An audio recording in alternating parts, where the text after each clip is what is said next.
വചനമൊഴി ഫെബ്രുവരി 12.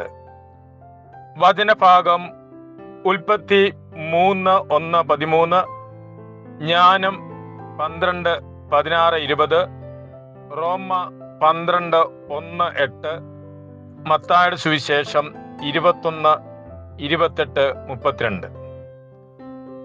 അനുതാപത്തിന്റെയും അനുരഞ്ജനത്തിന്റെയും അടയാളമായി ശിരസിൽ ഭസ്മം സ്വീകരിച്ച് നാം ഇന്ന് വലിയ നോമ്പിലേക്ക് പ്രവേശിക്കുകയാണ്.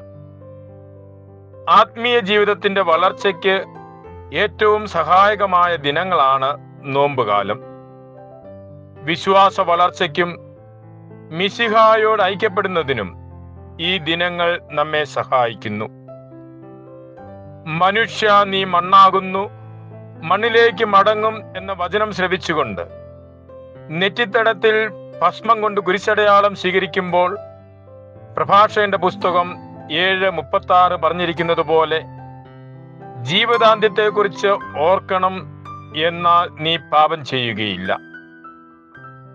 പരീക്ഷയിൽ വീണുപോയാലും ദൈവം നൽകുന്ന അനുതാപം ഉൾക്കൊണ്ട് പശ്ചാത്തപിച്ച് മനസ്സിന്റെ നവീകരണം വഴി രൂപാന്തരപ്പെട്ട് പിതാവിന്റെ ഇഷ്ടം നിറവേറ്റുന്നവരായി മാറുവാനുള്ള ആഹ്വാനമാണ് ഇന്നത്തെ സുവിശേഷം നൽകുന്നത്. പിതാവിന്റെ വാക്കുകളോട് ആദ്യം മറുതലിച്ചെങ്കിലും മനസ്സ് തിരിഞ്ഞ് പിതാവിന്റെ ഹിതം നിറവേറ്റുന്ന പുത്രന്റെ പ്രവൃത്തിയെ ശ്ലാഘിക്കുന്നതിലൂടെ സുവിശേഷം നൽകുന്ന സന്ദേശം ഇതാണ്.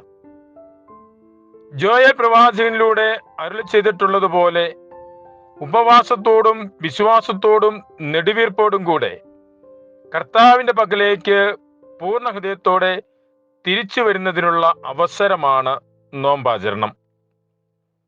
റോമായിലെ സഭയ്ക്ക് എഴുതിയ ലേഖനത്തിലൂടെ ഇന്ന് പൗലോസ്ലീഹ ആവശ്യപ്പെടുന്നതും മനസ്സിന്റെ നവീകരണത്തിലൂടെ രൂപാന്തരപ്പെടുവാനാണ്. നമ്മുടെ ശരീരങ്ങളെ വിശുദ്ധവും ദൈവത്തിന് പ്രീതികരവുമായ ബലിയായി അർപ്പിക്കുന്ന യഥാർത്ഥ ആരാധകരായി മാറുന്നതിന് സഹായിക്കുന്ന ആത്മീയ കർമ്മമാണ് ഉപവാസവും പ്രാർത്ഥനയും. പാപത്തെക്കുറിച്ച് അനുതാപം നൽകുന്ന ദൈവത്തിന്റെ കാരുണ്യത്തിന് നന്ദി അർപ്പിച്ചുകൊണ്ട് നോമ്പുകാലത്തേക്ക് പ്രവേശിച്ച് പ്രത്യാശ കൊണ്ട് നിറയുവാൻ ജ്ഞാനത്തിന്റെ പുസ്തകം നമ്മെ ആഹ്വാനം ചെയ്യുന്നു.